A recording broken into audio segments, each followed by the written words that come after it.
Hi friends, welcome back to Ammu's learning. ഇന്ന് നമുക്ക് 8th സ്റ്റാൻഡേർഡിലെ chemistry പഠിക്കാം. അതിലെ 5th ചാപ്റ്റർ സൊല്യൂഷൻസ്, ലായനികൾ. സൊല്യൂഷൻസിനെ കുറിച്ച് കുറച്ചു കാര്യങ്ങളൊക്കെ നിങ്ങൾ ചെറിയ ക്ലാസ്സിൽ പഠിച്ചിട്ടുണ്ട് അല്ലേ? അതുപോലെ പല ചാപ്റ്ററിലും നമ്മൾ ഷുഗർ സൊല്യൂഷൻ, സോൾട്ട് സൊല്യൂഷൻ ഇങ്ങനെയൊക്കെ പറയാറുണ്ട്. സോൾട്ട് സൊല്യൂഷൻ എന്ന് പറയുമ്പോൾ സോൾട്ടും വാട്ടറും ചേർന്ന സൊല്യൂഷനാണ് അല്ലേ, മിശ്രിതമാണ് സോൾട്ട് സൊല്യൂഷൻ എന്ന് പറയുന്നത്. അതുപോലെ പഞ്ചസാര ലായനി, ഷുഗർ സൊല്യൂഷൻ, അതിൽ ഷുഗറും വാട്ടറും ചേർന്ന മിക്സ്ചറാണ് അല്ലേ. ഈ ഷുഗറും സോൾട്ടും ഒക്കെ വാട്ടറിൽ ഡിസോൾവ് ചെയ്യാറുണ്ട്, ലയിച്ച് ചേരാറുണ്ട്. ഇങ്ങനെ ഷുഗർ വാട്ടറിൽ ലയിച്ചു ചേർന്നാണ് ഷുഗർ സൊല്യൂഷൻ ഉണ്ടാകുന്നത്. ഈ വാട്ടറിൽ ലയിച്ചു ചേർന്ന ഷുഗറിനെ സൊല്യൂട്ട് എന്ന് പറയുന്നു, ലീനം. ഇനി ഏതിലാണോ ഈ ഷുഗർ ലയിച്ചു ചേർന്നത് അതിനെ സോൾവെൻ്റ് അഥവാ ലായകം എന്ന് വിളിക്കുന്നു. അപ്പോൾ ഏതു വസ്തുവാണോ ലയിച്ചു ചേർന്നത് അതിനെ സൊല്യൂട്ട് അഥവാ ലീനമെന്നും, ഏതിലാണോ ലയിച്ചു ചേർന്നത് അതിനെ സോൾവെൻ്റ് അഥവാ ലായകമെന്നും വിളിക്കുന്നു. അപ്പോൾ ഒരു എക്സാമ്പിൾ കുറച്ചുകൂടി മനസ്സിലാകാനായിട്ട്, ഷുഗർ സൊല്യൂഷനിൽ സൊല്യൂട്ട് എന്ന് പറയുന്നത് ഷുഗറാണ്, സോൾവെൻ്റ് എന്ന് പറയുന്നത് വാട്ടറാണ്. ഇത് രണ്ടും കൂടി ചേർന്ന സൊല്യൂഷനാണ് നമുക്ക് കിട്ടിയ ഷുഗർ സൊല്യൂഷൻ. അതുപോലെ സോൾട്ട് സൊല്യൂഷനിൽ സോൾട്ട് എന്താണ്? സൊല്യൂട്ടാണ്, വാട്ടർ സോൾവെൻ്റ് ആണ്. സാധാരണ സൊല്യൂഷൻ അഥവാ ലായനി എന്ന് കേൾക്കുമ്പോൾ വെള്ളം പോലുള്ള വസ്തുക്കളാണ് നമുക്ക് ഓർമ്മ വരുന്നത് അല്ലേ, ലിക്വിഡ് സ്റ്റേറ്റിലുള്ള വസ്തുക്കൾ. അങ്ങനെയല്ല, സോളിഡ് ആയിട്ടുള്ള സൊല്യൂഷൻസുമുണ്ട്, സോളിഡ് സ്റ്റേറ്റിലുള്ള ഖരാവസ്ഥയിലുള്ള സൊല്യൂഷൻസുമുണ്ട്. അപ്പോൾ അതൊക്കെയാണ് നമ്മൾ ഈ ചാപ്റ്ററിൽ വിശദമായി പഠിക്കാൻ പോകുന്നത്. The figure shows different types of solutions. There are many instances where solutions are made use of. Some solutions are given in the table below. Identify the states of the solute and the solvent in each of them and complete the table. ചിത്രത്തിൽ കാണുന്നത് എന്താണ്? Different ടൈപ്സിലുള്ള ലായനികളാണ്. ഇതിൽ ലായനികൾ ഉപയോഗിക്കുന്ന നിരവധി സന്ദർഭങ്ങളുണ്ട് അല്ലേ. ചില ലായനികൾ താഴെ തന്നിരിക്കുന്നു. ഇതിൽ നിന്നും അതിലടങ്ങിയിരിക്കുന്ന സൊല്യൂട്ടും സോൾവെൻറ്റും ഏത് സ്റ്റേറ്റിലാണ്, ഏത് അവസ്ഥയിലാണെന്ന് തിരിച്ചറിഞ്ഞ് എഴുതാനാണ്. ലീനവും ലായകവും ഏതവസ്ഥയിലാണ്, ഖരാവസ്ഥയിലാണോ ദ്രാവകാവസ്ഥയിലാണോ അതുപോലെ വാതകാവസ്ഥയിലാണോ എന്ന് തിരിച്ചറിഞ്ഞ് എഴുതാനാണ്. ഇതാ നോക്കൂ, ആ ടേബിൾ നോക്കൂ. സൊല്യൂഷൻ, കോൺസ്റ്റിറ്റ്യുവൻസ്, ലായനി ഘടകങ്ങൾ. സ്റ്റേറ്റ് ഓഫ് ദ സൊല്യൂട്ട്, ലീനത്തിൻ്റെ അവസ്ഥ. സ്റ്റേറ്റ് ഓഫ് ദ സോൾവെൻറ്റ്, ലായകത്തിൻ്റെ അവസ്ഥ. സ്റ്റേറ്റ് ഓഫ് ദ സൊല്യൂഷൻ, ലായനിയുടെ അവസ്ഥ. അപ്പോൾ ഇത് നിങ്ങൾക്ക് മനസ്സിലാകാൻ വേണ്ടിയാണ് നേരത്തെ ഞാൻ എന്താണ് സൊല്യൂട്ട്, എന്താണ് സോൾവെൻ്റ് എന്ന് പറഞ്ഞത്. സൊല്യൂട്ട് എന്താണ്? അതിൽ അലിഞ്ഞു ചേർന്നിരിക്കുന്ന വസ്തു സൊല്യൂട്ടാണ്. ഏതിലാണോ അലിഞ്ഞു ചേർന്നിരിക്കുന്നത് അതാണ് സോൾവെൻറ്റ്. എങ്കിൽ നമുക്ക് നോക്കാം. ഒന്നാമത്തേത് ബ്രാസ്, പിച്ചളയാണ്. സിങ്കും കോപ്പറും കൂടി ചേർന്ന സൊല്യൂഷനാണ് ബ്രാസ് എന്ന് പറയുന്നത്. സിങ്കും ചെമ്പും ചേർന്ന ലായനി. ഇതിൽ സിങ്ക് വളരെ അധികം അളവിലുള്ള കോപ്പറിൽ ലയിച്ചു ചേർന്നിരിക്കുന്നു. മനസ്സിലായോ? അതുകൊണ്ട് സിങ്കാണ് ഇവിടെ സൊല്യൂട്ടായിട്ട് വരുന്നത്, സോൾവെൻ്റ് ആയിട്ട് വരുന്നത് കോപ്പറാണ്. മനസ്സിലായല്ലോ? അപ്പോൾ സിങ്ക് ഏതവസ്ഥയിലാണ്, കോപ്പർ ഏതവസ്ഥയിലാണ്? സിങ്ക് സോളിഡ് അവസ്ഥയിലാണ്, ഖരാവസ്ഥയിൽ. അതുപോലെ കോപ്പറും സോളിഡ് സ്റ്റേറ്റിലാണ്, ഖരാവസ്ഥയിലാണ്. ഇനി രണ്ടും കൂടി ചേർന്നിട്ടുണ്ടാകുന്ന ബ്രാസ്, പിച്ചള എന്ന് പറയുന്ന ലായനി സോളിഡ് സ്റ്റേറ്റിലാണ്, ഖരാവസ്ഥയിലാണ്. മനസ്സിലായോ? അപ്പോൾ ലിക്വിഡ് സ്റ്റേറ്റിൽ മാത്രമല്ല ലായനി കാണുന്നത്, സോളിഡ് സ്റ്റേറ്റിലുമുണ്ട്. അപ്പോൾ സോളിഡ് സ്റ്റേറ്റിൽ സൊല്യൂഷൻ വരുന്ന ഒരു സൊല്യൂഷൻ ഏതാണ്? ബ്രാസ് ആണ്. അതിലടങ്ങിയിരിക്കുന്നത് സിങ്കും കോപ്പറുമാണ്, സിങ്കും ചെമ്പുമാണ്. ഇതിൽ സിങ്കാണ് സൊല്യൂട്ട്, കോപ്പർ സോൾവെൻ്റ് ആണ്. അതിൻ്റെ ഫലമായി കിട്ടുന്ന സൊല്യൂഷനാണ് ബ്രാസ്. അപ്പോൾ ബ്രാസ് എന്ന് പറയുന്നത് സോളിഡ് സ്റ്റേറ്റിലാണ്, കോപ്പർ സോളിഡ് സ്റ്റേറ്റിലാണ്, സിങ്കും സോളിഡ് സ്റ്റേറ്റിലാണ്. ഇനി സോൾട്ട് സൊല്യൂഷൻ, ഉപ്പ് ലായനി. സോൾട്ട് സൊല്യൂഷനിൽ സോൾട്ട് പ്ലസ് വാട്ടറാണ് അല്ലേ, സോൾട്ടും വാട്ടറും ചേർന്ന സൊല്യൂഷൻ. ഇതിൽ സോൾട്ടാണ് സൊല്യൂട്ട് അല്ലേ, ഉപ്പാണ് അലിഞ്ഞു ചേർന്നിരിക്കുന്നത്. അപ്പോൾ ഉപ്പെന്ന സൊല്യൂട്ട് സോളിഡ് സ്റ്റേറ്റിലാണ്. വാട്ടറാണ് സോൾവെൻറ്റ്, വാട്ടറിലാണ് ഉപ്പ് ലയിച്ച് ചേർന്നിരിക്കുന്നത്. അപ്പോൾ വാട്ടറാണ് സോൾവെൻറ്റ്. അത് ഏത് സ്റ്റേറ്റിലാണ്? ലിക്വിഡ് സ്റ്റേറ്റ്, ദ്രാവകാവസ്ഥയിലാണ്. സോൾട്ട് സൊല്യൂഷൻ അത് ഏത് സ്റ്റേറ്റിലാണ്? ലിക്വിഡ് സ്റ്റേറ്റ് അല്ലേ, ദ്രാവകാവസ്ഥയിലാണ്. അടുത്ത സോഡ വാട്ടർ, സോഡ വെള്ളം കാർബൺ ഡൈ ഓക്സൈഡും ജലവും ചേർന്ന മിശ്രിതം അല്ലേ. കാർബൺ ഡൈ ഓക്സൈഡാണ് വാട്ടറിൽ ലയിച്ചു ചേർന്നിരിക്കുന്നത്. അപ്പോൾ കാർബൺ ഡൈ ഓക്സൈഡാണ് സൊല്യൂട്ട് അഥവാ ലീനം, വാട്ടർ സോൾവെൻ്റ് അഥവാ ലായകം. അപ്പോൾ കാർബൺ ഡൈ ഓക്സൈഡ് എന്ന സൊല്യൂട്ട് ഗ്യാഷ്യസ് സ്റ്റേറ്റിലാണ്, വാതക അവസ്ഥയിലാണ്. ഇനി വാട്ടറോ ലിക്വിഡ് സ്റ്റേറ്റിലാണ് അല്ലേ, അത് സോൾവെൻ്റ് ആണ്. ഇനി സ്റ്റേറ്റ് ഓഫ് ദ സൊല്യൂഷൻ, ലായനിയുടെ അവസ്ഥയോ, ഇത് രണ്ടും കൂടി ചേർന്നുണ്ടാകുന്ന ലായനിയാണ് സോഡാ വാട്ടർ, അത് ലിക്വിഡ് സ്റ്റേറ്റ് ആണ്, ദ്രാവകാവസ്ഥ. Mixture of alcohol and water, ആൽക്കഹോളും ജലവും ചേർന്ന മിശ്രിതം. ഇവിടെ ആൽക്കഹോൾ സൊല്യൂട്ടാണ്, വാട്ടർ സോൾവെൻ്റ് ആണ്. അപ്പോൾ ആൽക്കഹോൾ ലിക്വിഡ് സ്റ്റേറ്റിലാണ്, വാട്ടറും ലിക്വിഡ് സ്റ്റേറ്റിലാണ്. സൊല്യൂഷനോ mixture of alcohol and water, ആൽക്കഹോളും ജലവും ചേർന്ന മിശ്രിതം ലിക്വിഡ് സ്റ്റേറ്റിലാണ്, മൂന്നും ദ്രാവകാവസ്ഥയിലാണ്. അപ്പോൾ നമ്മളിവിടെ ഒരുപാട് സൊല്യൂഷൻസ് പരിചയപ്പെട്ടു അല്ലേ, ഒരുപാട് ലായനികൾ. അവയിൽ ഓരോന്നിലും സൊല്യൂട്ടും സോൾവെൻറ്റും, ലീനവും ലായകവും ഏതവസ്ഥയിലാണെന്ന് പറഞ്ഞു. അതുപോലെ സൊല്യൂഷനും ഏതവസ്ഥയിലാണെന്ന് പറഞ്ഞു. അപ്പോൾ നമുക്കിതിൽ നിന്ന് മനസ്സിലായത് എന്താണ്?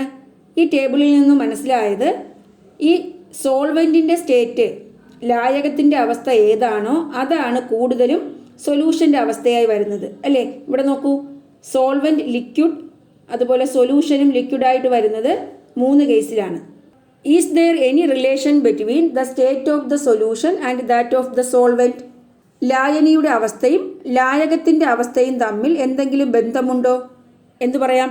In most of the cases the physical states of the solvent and the solution are the same.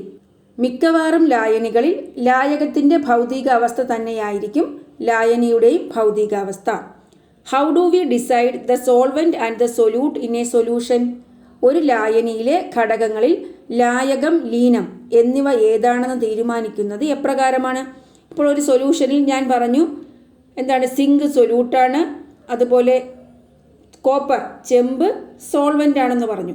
അതെങ്ങനെയാണ് തീരുമാനിക്കുന്നത് സൊല്യൂട്ട് ഏതാണ് സോൾവെൻ്റ് ഏതാണെന്ന്? Normally the constituent present in smaller amount is considered as the solute and the constituent present in larger amount is considered as the solvent. സാധാരണയായി കുറഞ്ഞ അളവിലുള്ള ഘടകം ലീനമായും കൂടിയ അളവിലുള്ള ഘടകം ലായകമായും കണക്കാക്കപ്പെടുന്നു. സ്മോളർ എമൗണ്ടിൽ അടങ്ങിയിരിക്കുന്നത് സൊല്യൂട്ടും ലാർജർ എമൗണ്ടിൽ അടങ്ങിയിരിക്കുന്നത് എന്താണ്, സോൾവെൻറ്റുമായാണ് കണക്കാക്കുന്നത്. In aqueous solutions water is always the solvent irrespective of its amount. എന്നാൽ ജലീയ ലായനികളിൽ, ജലീയ ലായനി എന്ന് പറയുമ്പോൾ ജലമടങ്ങിയ ലായനി, അതിൽ ജലമായിരിക്കും എപ്പോഴും ലായകം. Water is always the solvent. മനസ്സിലായോ? ഇനി നമുക്ക് ഈ സൊല്യൂഷൻസിൻ്റെ ചില പ്രോപ്പർട്ടീസ് നോക്കാം, ഈ ലായനികളുടെ സവിശേഷതകൾ നോക്കാം. കോൺസെൻട്രേഷൻ ഓഫ് സൊല്യൂഷൻ, ലായനിയുടെ ഗാഢത. നമുക്കൊരു എക്സ്പെരിമെൻ്റ് ചെയ്ത് നോക്കാം. Take equal amounts of water in 2 glass tumblers. 2 ഗ്ലാസുകളിൽ ഒരേ അളവിൽ ജലം എടുക്കുക. Add 1 or 2 crystals of potassium permanganate in the first tumbler and 4 or 5 crystals in the second and stir. Observe the difference in the color of the solutions in the 2 tumblers. എന്താ ചെയ്യേണ്ടത്? 2 glass എടുത്തു, അതിൽ ഒന്നാമത്തേതിൽ 1-2 തരി potassium permanganate ഇടുക. രണ്ടാമത്തേതിൽ 4 or 5 crystals ഇട്ടു അല്ലേ, 4-5 തരികൾ ഇട്ടു. Observe the difference in the colour of the solutions in the 2 ടംബ്ലേഴ്സ്. 2 ഗ്ലാസുകളിലെയും ലായനികളിലെ നിറവ്യത്യാസം നിരീക്ഷിക്കുക. എന്താണ് കാണാൻ കഴിയുന്നത്? രണ്ടാമത്തെ ഗ്ലാസ് ടംബ്ലറിലെ ലായനിയുടെ നിറം നല്ല കടുത്ത നിറമാണ് അല്ലേ. What is the reason for the difference in the colour? എന്താണ് ഈ നിറവ്യത്യാസത്തിന് കാരണം? The second glass Tumblr containing greater amount of solute than the first glass Tumblr. ആദ്യത്തെ ഗ്ലാസ് ടംബ്ലറിനേക്കാൾ കൂടുതൽ അളവിലാണ് സെക്കൻഡ് ഗ്ലാസ് ടംബ്ലറിലെ സൊല്യൂട്ടിൻ്റെ അളവ് അല്ലേ, ലീനത്തിൻ്റെ അളവ്. സെക്കൻഡ് ഗ്ലാസ് ടംബ്ലറിലാണ് കൂടുതൽ കോപ്പർ സൾഫേറ്റ് തരികൾ ഇട്ടത് അല്ലേ. അപ്പോൾ അതുകൊണ്ടാണ് സെക്കൻഡ് ഗ്ലാസ് ടംബ്ലറിൽ ലായനിയുടെ നിറം കൂടിയത്. The solution containing a greater amount of solute can be said to be of higher concentration. ലീനത്തിൻ്റെ അളവ് കൂടുതലുള്ള ലായനിക്ക് ഗാഢത കൂടുതലാണെന്ന് പറയാം. അപ്പോൾ ലീനത്തിൻ്റെ അളവ്, സൊല്യൂട്ടിൻ്റെ അളവ് കൂടിയ ലായനിക്ക് ഗാഢത കൂടുതലാണെന്ന് പറയാം. മനസ്സിലായല്ലോ. അപ്പോൾ എന്താണ് ഒരു സൊല്യൂഷൻ്റെ ഗാഢത എന്ന് പറയുന്നത്? Concentration of a solution refers to the amount of solute dissolved in a fixed amount of solvent. ഒരു നിശ്ചിത അളവ് ലായനിയിൽ ലയിച്ചു ചേർന്ന ലീനത്തിൻ്റെ അളവാണ് ലായനിയുടെ ഗാഢത.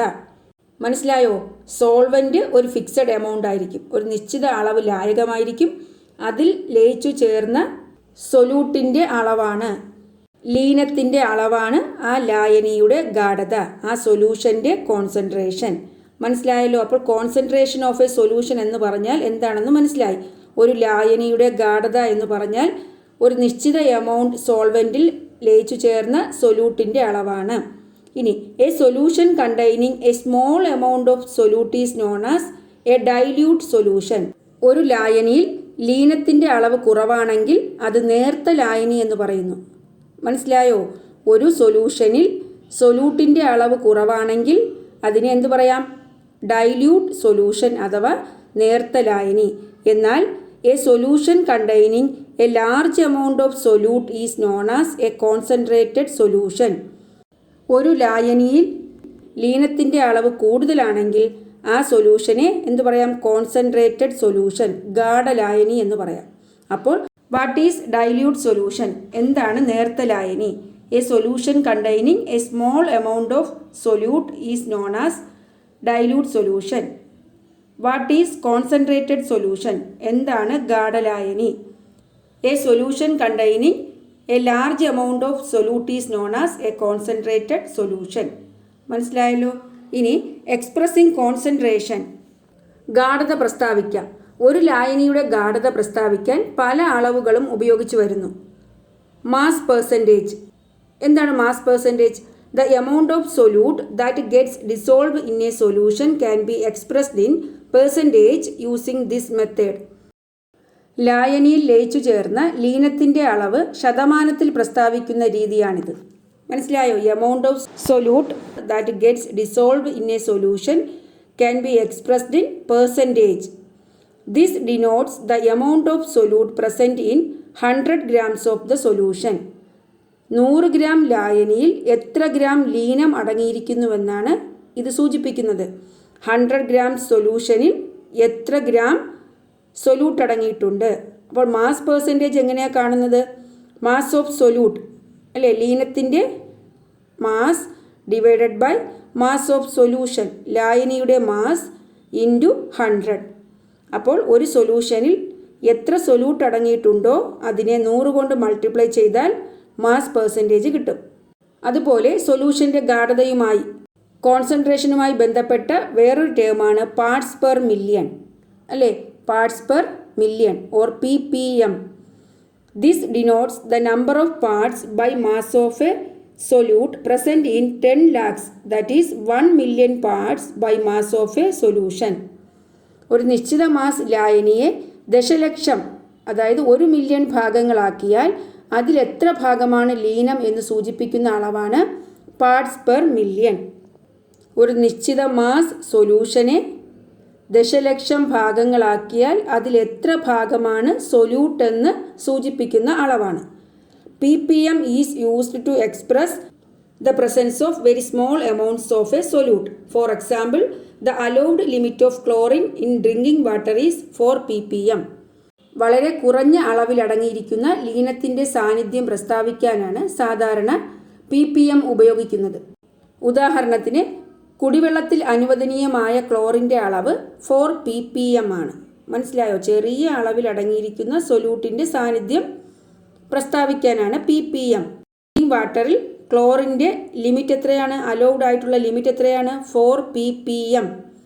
Volume percentage, molality and normality are some other scales used to express the concentration of solutions. അപ്പോൾ ഒരു ലായനിയുടെ ഗാഢത സൂചിപ്പിക്കാനുള്ള മറ്റു ചില തോതുകളാണ് വോളിയം പെർസെൻറ്റേജ്, മൊളാലിറ്റി അതുപോലെ നോർമാലിറ്റി. അപ്പോൾ നമ്മളിപ്പോൾ പറഞ്ഞത് ഒരു ലായനിയുടെ ഒരു സൊല്യൂഷൻ്റെ കോൺസെൻട്രേഷൻ പ്രസ്താവിക്കുന്ന തോതുകളാണ് അല്ലേ. ഏതൊക്കെയാണ്? Mass percentage, parts per million, അതുപോലെ volume percentage, molality, normality etcetera. അതുപോലെ വ്യത്യസ്ത പദാർത്ഥങ്ങൾ ഒരേ ലായകത്തിൽ ലയിക്കുന്നത് ഒരേ അളവിലാണോ? Do different materials dissolve to the same extent in a given solvent? നമുക്കൊരു എക്സ്പെരിമെൻറ്റ് ചെയ്ത് നോക്കാം. Take 50 ml each of water in 2 beakers.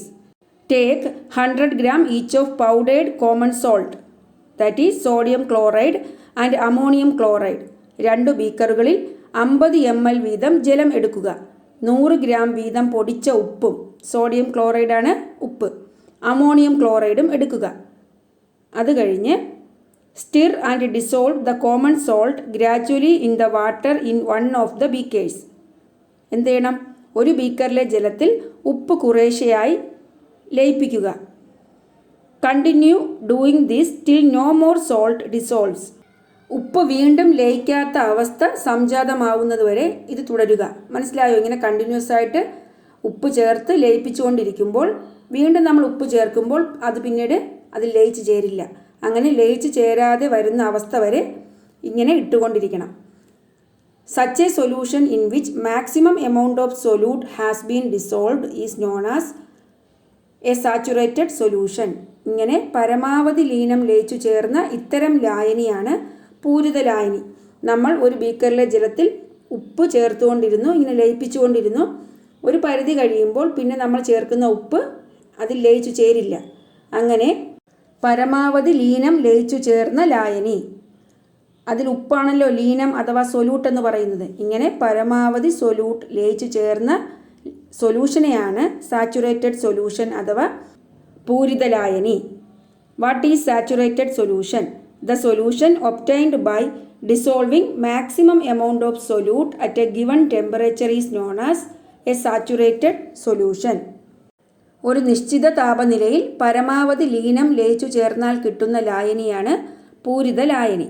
അപ്പോൾ എന്താണ് അൺസാച്ചുറേറ്റഡ് സൊല്യൂഷൻ? അപൂരിത ലായനി. ഈ പൂരിത ലായനി ഉണ്ടാകുന്നതിന് മുമ്പുള്ള അവസ്ഥയിൽ ലായനിയെ അപൂരിത ലായനി എന്ന് വിളിക്കുന്നു. മനസ്സിലായോ? The solution before reaching saturation is known as an unsaturated solution. Unsaturated solutions can dissolve more amount solute. ഈ അപൂരിത ലായനിക്ക് വീണ്ടും ലീനത്തെ ലയിപ്പിക്കാൻ കഴിയും. മനസ്സിലായോ? സാച്ചുറേഷൻ എത്തുന്നതിന് മുമ്പുള്ള ലായനിയാണ് അൺസാച്ചുറേറ്റഡ് സൊല്യൂഷൻ. പിന്നെയോ ഈ അൺസാച്ചുറേറ്റഡ് സൊല്യൂഷന് കൂടുതൽ സൊല്യൂട്ടിനെ ലയിപ്പിക്കാൻ കഴിയും, അല്ലേ? അപ്പോൾ നമ്മൾ 100 gram കോമൺ സോൾട്ട്, കറിയുപ്പിൽ നിന്നാണ് കുറച്ചു ഭാഗം ആ ലായനി ലയിപ്പിച്ച് സാച്ചുറേറ്റഡ് സൊല്യൂഷൻ, പൂരിത ലായനി ഉണ്ടാക്കിയത്. ഇനി the amount of salt that is used to prepare the saturated solution can be found out from the amount of salt that is left behind. പാത്രത്തിൽ ബാക്കിയായ കറിയുപ്പിൻ്റെ അളവ് കണക്കാക്കുകയാണെങ്കിൽ ഉപ്പിൻ്റെ പൂരിത ലായനി തയ്യാറാക്കാൻ വേണ്ടി വന്ന ഉപ്പിൻ്റെ അളവ് കണ്ടെത്താം, അല്ലേ? എത്ര ഉപ്പാണോ ബാക്കി വന്നത് അതിൻ്റെ അളവ് കണക്കാക്കിയാൽ ഈ ഉപ്പിൻ്റെ പൂരിത ലായനി തയ്യാറാക്കാൻ വേണ്ടി വന്ന ഉപ്പിൻ്റെ അളവ് കണക്കാക്കാം, അല്ലേ? സാച്ചുറേറ്റഡ് സൊല്യൂഷൻ തയ്യാറാക്കാൻ വേണ്ടി വന്ന ഉപ്പിൻ്റെ അളവ് കണക്കാക്കാൻ കഴിയും. അപ്പോൾ നമ്മളിപ്പോൾ ഉപ്പ് വെച്ചുള്ള എക്സ്പെരിമെൻ്റാണ് ചെയ്തത്. Repeat the above activity by adding ammonium chloride gradually to the second beaker. അപ്പോൾ അടുത്ത ബീക്കറിലേക്ക് അമോണിയം ക്ലോറൈഡാണ് കുറേശ്ശെയായിട്ട് ആഡ് ചെയ്യേണ്ടത്. Is it possible to prepare the saturated solution of ammonium chloride this way? ഇതുപോലെ നമുക്ക് അമോണിയം ക്ലോറൈഡിൻ്റെ സാച്ചുറേറ്റഡ് സൊല്യൂഷൻ ഉണ്ടാക്കാൻ കഴിയുമോ? ഉണ്ടാക്കാൻ കഴിയും, അല്ലേ? Compare the amount of ammonium chloride with that of common salt, which is greater? നേരത്തെ ചെയ്തതുപോലെ കോമൺ സോൾട്ടിന് പകരം അമോണിയം ക്ലോറൈഡ് ആ ബീക്കറിലെ ജലത്തിൽ ലയിപ്പിക്കുന്നു. അപ്പോൾ ഈ അമോണിയം ക്ലോറൈഡാണ് കൂടുതൽ ലയിച്ചു ചേർന്നത്. ആ കോമൺ സോൾട്ടിനേക്കാൾ കൂടുതൽ ലയിച്ചു ചേർന്നത് ഏതാണ്? ഈ അമോണിയം ക്ലോറൈഡാണ്. It is now clear that the amount of common salt and ammonium chloride required to make a saturated solution using the same solvent under the same condition differ. ഒരേ സാഹചര്യത്തിൽ ഒരേ ലായകത്തിൽ പൂരിത ലായനി തയ്യാറാക്കാൻ വേണ്ടി വന്ന ഉപ്പിൻ്റെയും അമോണിയം ക്ലോറൈഡിൻ്റെയും അളവ് വ്യത്യസ്തമാണെന്ന് ബോധ്യമായി, അല്ലേ?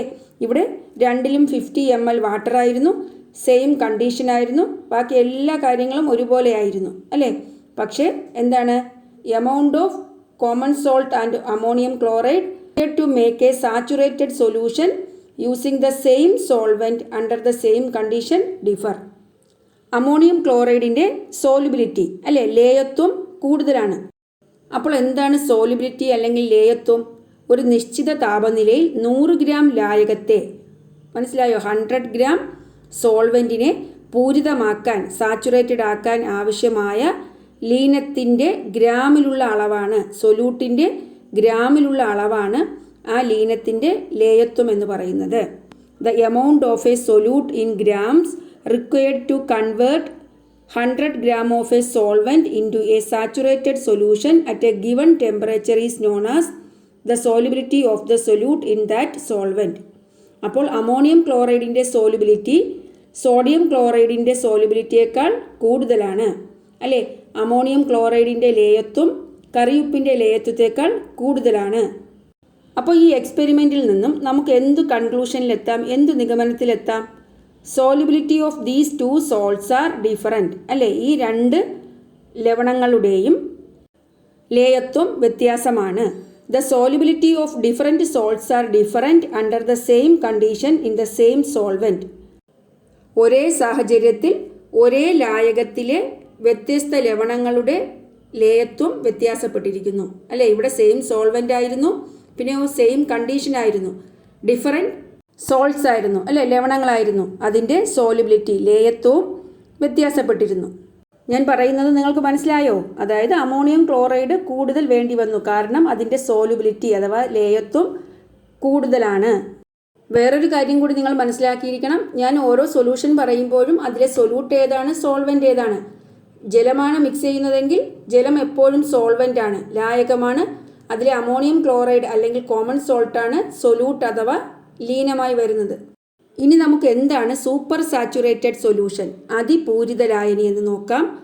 Is it possible to dissolve more amount of the solutes in the saturated solutions prepared before? നേരത്തെ തയ്യാറാക്കിയ പൂരിത ലായനികളിൽ വീണ്ടും അതേ ലീനങ്ങൾ കൂടുതലായി ലയിപ്പിക്കാൻ കഴിയുമോ? അതായത് നമ്മൾ നേരത്തെ തയ്യാറാക്കി വെച്ച കോമൺ സോൾട്ടിൻ്റെയും അമോണിയം ക്ലോറൈഡിൻ്റെയും സാച്ചുറേറ്റഡ് സൊല്യൂഷനില്ലേ, പൂരിത ലായനിയില്ലേ, അതിലേക്ക് വീണ്ടും അതേ സോൾട്ട് തന്നെ ചേർത്ത് ലയിപ്പിക്കാൻ കഴിയുമോ? നമ്മൾ ആദ്യം ഉപ്പ് ചേർത്ത് അത് പൂരിത ലായനി ആയിക്കഴിഞ്ഞപ്പോൾ, സാച്ചുറേറ്റഡ് സൊല്യൂഷൻ ആയിക്കഴിഞ്ഞപ്പോൾ പിന്നെ ഉപ്പ് ലയിച്ച് ചേർന്നില്ല, അല്ലേ? അതിലേക്ക് വീണ്ടും നമ്മൾ ഉപ്പ് ചേർത്താൽ അല്ലെങ്കിൽ അമോണിയം ക്ലോറൈഡ് ചേർത്താൽ അത് ഡിസോൾവ് ചെയ്യില്ല. No. Is there any change in the amount of solute dissolve when the temperature changes? താപനിലയിൽ വ്യത്യാസം വരുമ്പോൾ ലയിച്ചു ചേരുന്ന ലീനത്തിൻ്റെ അളവ്, സൊല്യൂട്ടിൻ്റെ അളവിൽ വ്യത്യാസം വരുമോ? യെസ്. ടെമ്പറേച്ചർ ചേഞ്ച് ചെയ്യുമ്പോൾ എന്താണ്, വീണ്ടും സൊല്യൂട്ട് അതിൽ ലയിച്ചു ചേരും. നമുക്ക് ചെയ്ത് നോക്കാം. Add a little more of common salt to the saturated salt solution and heat it. What happens? Does it get dissolved? ഉപ്പിൻ്റെ പൂരിത ലായനിയിൽ അല്പം കൂടി ഉപ്പ് ചേർത്ത് ചൂടാക്കി നോക്കൂ. എന്താണ് സംഭവിക്കുന്നത്? ലയിക്കുന്നുണ്ടോ? It dissolves. എന്താണ്? ലയിക്കുന്നുണ്ട്. അമോണിയം ക്ലോറൈഡിൻ്റെ പൂരിത ലായനിയും ഇതുപോലെ ചെയ്തു നോക്കുക. Repeat the experiment with the saturated solution of ammonium chloride. എന്ത് പറയാം? On heating the saturated solution of ammonium chloride the undissolved ammonium chloride also dissolve, അല്ലേ? അമോണിയം ക്ലോറൈഡിൻ്റെ പൂരിത ലായനി ചൂടാക്കുമ്പോൾ ലയിക്കാതിരുന്ന അമോണിയം ക്ലോറൈഡ് ലയിക്കുന്നു. മനസ്സിലായോ? Leave these solutions undisturbed and allow them to cool gradually to the room temperature. ഈ ലായനികളെ അനക്കാതെ സാധാരണ താപനിലയിലേക്ക് സാവധാനം തണുപ്പിക്കുക. അപ്പോൾ രണ്ട് ലായനികളും നിരീക്ഷിക്കുക. ലീനങ്ങൾ അവക്ഷിപ്തപ്പെടുന്നുണ്ടോ? എന്താണ്? ഈ രണ്ട് സൊല്യൂഷൻസും അനക്കാതെ വെച്ചപ്പോൾ അതിൽ ക്രിസ്റ്റലൈസേഷൻ നടക്കുന്നുണ്ടോ, അല്ലേ? ക്രിസ്റ്റൽസ് രൂപപ്പെടുന്നുണ്ടോ? Yes, crystallization occurs. എന്താണ്? അവക്ഷിപ്തം രൂപപ്പെടുന്നു. അപ്പോൾ ഇത്തരത്തിൽ പൂരിതമാകാൻ ആവശ്യമായതിലും അധികം ലീനം ലയിച്ചു ചേർന്ന ലായനിയെ അതിപൂരിത ലായനി എന്ന് പറയുന്നു. എന്താണ്? Solution which contains more amount of solute than that is required to saturate it is known as a super saturated solution.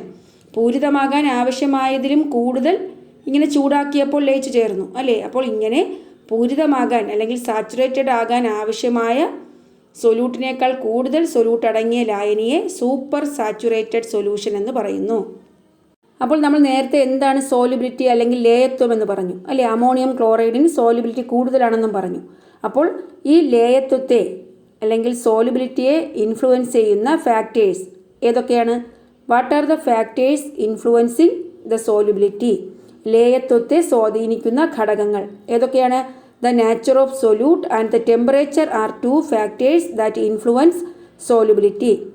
ലീനത്തിൻ്റെ സ്വഭാവം, താപനില എന്നിവ ലേയത്വത്തെ സ്വാധീനിക്കുന്നു. നേരത്തെ അമോണിയം ക്ലോറൈഡ് കോമൺ സോൾട്ടിനേക്കാൾ കൂടുതൽ അലിഞ്ഞു ചേർന്നു, അപ്പോൾ അതിൻ്റെ സോലുബിലിറ്റി കൂടുതലാണെന്ന് പറഞ്ഞു. അതുപോലെ ടെമ്പറേച്ചർ ഇൻക്രീസ് ചെയ്തപ്പോൾ അൺഡിസോൾവ്ഡ് ആയിരുന്ന സോൾട്ട്സ് ഒക്കെ ഡിസോൾവ് ചെയ്തു അല്ലേ? അപ്പോൾ the nature of solute and temperature അല്ലേ, ലീനത്തിൻ്റെ സ്വഭാവം, താപനില, ഇവ രണ്ടുമാണ് സോലുബിലിറ്റിയെ ഇൻഫ്ലുവൻസ് ചെയ്യുന്ന ഫാക്ടേഴ്സ്. ഇനി നോക്കൂ, observe the solubility of the following substances at 30 degree Celsius. 30 degree താപനിലയിൽ ചില പദാർത്ഥങ്ങളുടെ ലേയത്വമാണ് പട്ടികയിൽ തന്നിരിക്കുന്നത്. അപ്പോൾ ഇതിൽ നിന്നും വ്യത്യസ്ത ലവണങ്ങളുടെ സോലുബിലിറ്റി, ലേയത്വം നമുക്ക് കണ്ടുപിടിക്കാം. സെയിം ടെമ്പറേച്ചറാണ് 30 ഡിഗ്രി സെൽഷ്യസ്. അതുപോലെ സോലുബിലിറ്റി എന്താണ്? ഒരു നിശ്ചിത താപനിലയിൽ 100 ഗ്രാം ലായകത്തെ പൂരിതമാക്കാൻ ആവശ്യമായ ലീനത്തിൻ്റെ ഗ്രാമിലുള്ള അളവാണ്. അപ്പോൾ ഇവിടെ 100 ഗ്രാം ലായകത്തെ സാച്ചുറേറ്റഡ് ആക്കാൻ ആവശ്യമായ സൊല്യൂട്ടിൻ്റെ അളവാണ് ഇവിടെ കൊടുത്തിരിക്കുന്നത്. മനസ്സിലായോ? ഗ്രാമിലുള്ള അളവാണ്. ഇതാ നോക്കൂ, സോൾട്ട്, സോഡിയം ക്ലോറൈഡ്, അതിൻ്റെ solubility 36.1, potassium nitrate 48, potassium chloride 37.2, copper sulphate 37.8, sodium nitrate 87.6, calcium chloride 100, calcium sulphate 0.264, ammonium chloride 41.4. ഇവിടെ നോക്കൂ, അമോണിയം ക്ലോറൈഡിൻ്റെയും സോഡിയം ക്ലോറൈഡിൻ്റെയും സോലുബിലിറ്റി. സോഡിയം ക്ലോറൈഡ് 36.1 ആണ്, അമോണിയം ക്ലോറൈഡോ 41.4. അപ്പോൾ നേരത്തെ എക്സ്പെരിമെൻറ്റിൽ നിന്നും നമുക്ക് മനസ്സിലായി അമോണിയം ക്ലോറൈഡിനാണ് സോലുബിലിറ്റി കൂടുതൽ. ഇനി ഒരു ഗ്രാഫ് തന്നിട്ടുണ്ട്. Given is A graph that connects the solubility and temperature of certain salts. എന്താണ്? ചില ലവണങ്ങളുടെ ലേയത്വവും അതുപോലെ ടെമ്പറേച്ചർ, താപനിലയും തമ്മിലുള്ള ബന്ധമാണ് കൊടുത്തിരിക്കുന്നത്. Examine the graph and find out the following. ഈ ഗ്രാഫ് നമ്മൾ എക്സാമിൻ ചെയ്ത് താഴെ തന്നിരിക്കുന്ന ആൻസർ ചെയ്യാനാണ്. ഇതാ നോക്കൂ, ഇവിടെ എക്സ് ആക്സിസിൽ ടെമ്പറേച്ചറാണ് തന്നിരിക്കുന്നത്, അതുപോലെ വൈ ആക്സിസിൽ സോലുബിലിറ്റി. കണ്ടോ? 0 മുതൽ 100 വരെയാണ് ടെമ്പറേച്ചർ, അതുപോലെ 0 മുതൽ 70 വരെയാണ് സോലുബിലിറ്റി കൊടുത്തിരിക്കുന്നത്. ഇനി ഓരോ സോൾട്ടിനും ടെമ്പറേച്ചറിനനുസരിച്ച് അതിൻ്റെ സോലുബിലിറ്റി നോക്കൂ. ഇതിൽ ഏത് സോൾട്ടാണ് ടെമ്പറേച്ചർ ഇൻക്രീസ് ചെയ്യുന്നതിനനുസരിച്ച് മാക്സിമം സോലുബിലിറ്റി? പൊട്ടാസ്യം നൈട്രേറ്റ് ആണ് അല്ലേ? ഇതാ നോക്കൂ, പൊട്ടാസ്യം നൈട്രേറ്റ് ആണ് ടെമ്പറേച്ചർ കൂടുന്നതിനനുസരിച്ച് സോലുബിലിറ്റി കൂടുതൽ കാണിക്കുന്നത്, മാക്സിമം സോലുബിലിറ്റി. അതുപോലെ ഏറ്റവും കുറഞ്ഞ സോലുബിലിറ്റി ഏതിനാണ്? ടെമ്പറേച്ചർ കൂടുന്നതിനനുസരിച്ച് സോലുബിലിറ്റി കുറവ്, കാൽഷ്യം സൾഫേറ്റ് ആണ് അല്ലേ? ഇതാ നോക്കൂ, ടെമ്പറേച്ചർ കൂടുന്നതിനനുസരിച്ച് 100-ലെത്തിയപ്പോൾ സോലുബിലിറ്റിയോ 10-ലും താഴെയാണ് നിൽക്കുന്നത് അല്ലേ? അപ്പോൾ ഏറ്റവും കുറഞ്ഞ സോലുബിലിറ്റി ഏതിനാണ്? Calcium sulphate. അതുപോലെ 40 ഡിഗ്രി സെൽഷ്യസിൽ സെയിം സോലുബിലിറ്റി കാണിക്കുന്ന 2 ലവണങ്ങൾ ഏതൊക്കെയാണ്? Potassium chloride, sodium chloride. രണ്ടും നോക്കൂ, 40 ഡിഗ്രിയിൽ രണ്ടും ഒരേ പോയിന്റിൽ മീറ്റ് ചെയ്യുന്നു അല്ലേ? അപ്പോൾ സെയിം സോലുബിലിറ്റിയാണ് ഇതിന്. 40 ഡിഗ്രി സെൽഷ്യസിൽ സെയിം സോലുബിലിറ്റിയാണ്. മനസ്സിലായോ? അപ്പോൾ നമുക്ക് ഈ ഗ്രാഫിൽ നിന്നും ഈ ക്വസ്റ്റ്യൻസ് ആൻസർ ചെയ്യാമല്ലോ. Which substance shows maximum increase in solubility as temperature increases? Potassium nitrate. Which salts have the same solubility at a temperature of 40 degree Celsius? Potassium chloride and sodium chloride. Which substance shows a decrease in solubility with increase in temperature? ഏതാണ്? Calcium sulphate. Prepare a note on the influence of temperature on the solubility of substances. Give examples. പദാർത്ഥങ്ങളുടെ താപനില ലേയത്വത്തെ എങ്ങനെ സ്വാധീനിക്കുന്നുവെന്ന് ഉദാഹരണ സഹിതം ഒരു കുറിപ്പ് തയ്യാറാക്കുക. The solubility of certain substances like potassium nitrate increases very rapidly with increase in temperature. Potassium nitrate പോലുള്ള ചില വസ്തുക്കളുടെ ലേയത്വം താപനില കൂടുന്നതിനനുസരിച്ച് വളരെ വലിയ രീതിയിൽ കൂടുന്നു. The solubility of some substances gradually increases as the temperature rises. ചില പദാർത്ഥങ്ങളുടെ ലേയത്വം ടെമ്പറേച്ചർ, താപനില കൂടുന്നതിനനുസരിച്ച് ക്രമേണ കൂടുന്നു. Example potassium chloride, potassium chlorate. For some substances the solubility increases first and then decreases. ചില പദാർത്ഥങ്ങളുടെ ലേയത്വം താപനില കൂടുന്നതിനനുസരിച്ച് കൂടുകയും പിന്നീട് കുറയുകയും ചെയ്യുന്നു. Example calcium sulphate. അതുപോലെ the solubility of some substances are same at same temperature. അല്ലേ, ചില താപനിലയിൽ പദാർത്ഥങ്ങളുടെ സോലുബിലിറ്റി അതായത് ലേയത്വം സെയിം ആണ്, ഒരേപോലെയാണ്.